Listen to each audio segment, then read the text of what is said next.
Antar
Madurai அனுஷத்தின் அறிஞரகம் அமைப்பு சார்பில் ஒவ்வொரு வாரமும் வியாழக்கிழமையன்று மண்டபத்தினுடைய இடதுகை பக்கத்தில் இருக்கிற ஸ்ரீ மகாபரிவா விக்கிரகம் நடைபெறப்படுகிற கோவிலிலே பெரியவா விக்கிரகம் பார்வை இதர தெய்வங்களுக்கு புஷ்பாஞ்சலி ஒவ்வொரு வாரமும் நடைபெற்று கொண்டிருக்கிறது.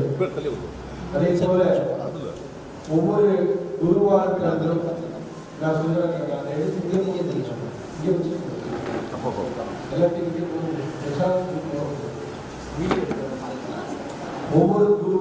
ஒவ்வொரு அனுஷ வைபவத்தன்றைக்கு மகாபரிவாருடைய விக்கிரகம் பாதுகைக்கு அபிஷேக ஆராதனைகள், பிற தெய்வங்களுக்கு புஷ்பாஞ்சலி என்று இதுவரை இந்த மாதம் 160 மாதமாக தொடர்ச்சியாக மதுரை அனுஷ உற்சவம் மதுரையிலே நடைபெற்றுக் கொண்டிருக்கிறது. 160 மாதம் இந்த மாதத்தோடு பூர்த்தியாக இருக்கிறது என்பதை நினைக்கின்றது. எப்படி இது நடந்தது, இது சாத்தியமா, எல்லா பரிவாருடைய அருட்கருணையினாலே தொடர்ச்சியாக இந்த வைபவங்கள் நடைபெற்றுக் கொண்டிருக்கிறது. வியாழக்கிழமை மற்றும் அனுஷ வைபவத்தில் முன்னெல்லாம் மகாபரிவாருடைய அனுஷ வைபவம் 2 நாட்கள் இதே மண்டலத்தில் நடைபெறுவது வழக்கம். ஒரு நாள் அனுஷத்தை அன்றைக்கு அபிஷேகம் என்றால் அதற்கு முந்தைய நாள் அல்லது அடுத்த நாள் எழுத்தாளர் இந்திரா சௌந்தரராஜன் அவர்கள் மகாபரிவா மகிமை திட்டத்திலே தொடர்ச்சியாக பேசிக் கொண்டிருந்தார். இப்பொழுது அந்த 1 நாளாக முடிவு செய்யப்பட்டு அந்த நிகழ்விலே நான் மகாபரிவாருடைய அருள்வாக்கிலிருந்து ஒரு சில வரிகளையும் பெரியவா வாழ்க்கையில் நடந்த ஒரு சில சம்பவங்களையும் தொடர்ச்சியாக அவருக்கு பின்னாலே தொடர்ச்சியாக சொல்லிக் கொண்டிருக்கிறோம். அந்த அடிப்படையில் இன்றைக்கு இந்த நாள் இனிய நாள் என்பது போல இன்றைக்கு ஆடி பெருக்கு எந்த கோவிலை பார்த்தாலும் பெரிய கூட்டம். காலையிலே என்னுடைய நண்பருடைய வேண்டுகோளுக்கு திருநெல்வேலி அரவிந்த ஆஸ்பத்திரியிலிருந்து ஒரு டாக்டர் வருகிறார்கள். மீனாட்சி அம்மன் கோவிலுக்கு அழைத்து செல்ல முடியுமா என்று கேட்க ஒரு 11 மணிக்கு உள்ளே அழைத்து போனேன். உள்ளே லட்சக்கணக்கான கூட்டம். நான் ஒரு 15-20 நிமிடத்துக்கு மீனாட்சி இந்த சந்ததி எங்கேயும் பார்த்துட்டு வெளியே வந்து நிறைய விஷயம். அவ்வளவு எங்கு பார்த்தாலும் மீனாட்சி அம்மன் கோவிலே பெண்மணிகள் காலை கயிற்றை மாற்றிக் கொள்வது உற்சவம். அங்காங்கே கப்பகுளத்தில் சென்று மீனாட்சி அம்மன் கோவிலுக்குள்ளே என்று குடும்பமாக இன்றைக்கு திருக்கோவிலை பார்க்கிற ரொம்ப சந்தோஷமான வைபவமாக இருந்தது. பெரியவாருடைய அருளுரையாக இது ஒரு சட்டையா பிறந்திருக்கு. அந்த ஜீவனுக்கு நமக்குள் இருக்கிற அதே ஆத்மாவுக்கு சொரூபமா வேற சாதம் போடுகிறோம். இது அத்வைதம் தானே. அத்வைதம் இவ்வளவு எளிதா? அத்வைதம் ஆசிரமங்களில் ஒரு பக்தையுடைய கவலை மிகவும் வினோதமாக இருந்தது. காக்கை உபத்திரம் தாங்க முடியலை பெரியவா. தெருவில் போகும்போது தலையில் வந்து உட்கார்ந்து கொள்கிறது. தினமும் இப்படி நடக்கிறது, வேதனையாக இருக்கிறது என்றார். பெரியவா மௌனமாக கேட்டுக் கொண்டிருந்தார். ஒரு பெண் கல்யாணத்துக்கு இருக்கா, 2 பசங்கள் படிச்சுட்டு இருக்கா, அனாதையா போயிடுவேன்னு கவலையா இருக்கேன். பெரியவா சொன்னார்கள், தினமும் காக்கைக்கு சாதம் போடணும், தினமும் நல்லெண்ணெய் விளக்கு போடணும், சனிக்கிழமை அன்னைக்கு சிவன் கோவிலுக்கு போய் தரிசனம் பண்ணணும். நிம்மதியாக சென்றுவிட்டார் அம்மையார். பிறகு தொண்டரிடம் பெரியவா விஸ்தாரமாக பேசினார்கள். நம்ம மடத்துக்கு யானை, பசு, பூனை, சில சமயம் நாய், பெரிசாலி, எலி, குருவி, குரங்குன்னு எல்லா பிராணியும் வருது. ஆனால் காகம் மட்டும் வரதில்லை. அதற்கு பானாப்பட்டு கண்ணன் என்ற தொண்டர் சொன்னார், பெரியவா பரமேஸ்வர சுரூபம், அதனால் சனீஸ்வரனுக்கு மடத்துக்குள்ளே நுழையக்கூட பயம். தன் வாகன பாக்கியம். அவரை பார்ப்பதற்கும் அவரது அருள் பாக்கியை கேட்பதற்கும் என்ன தவம் செய்தோமோ.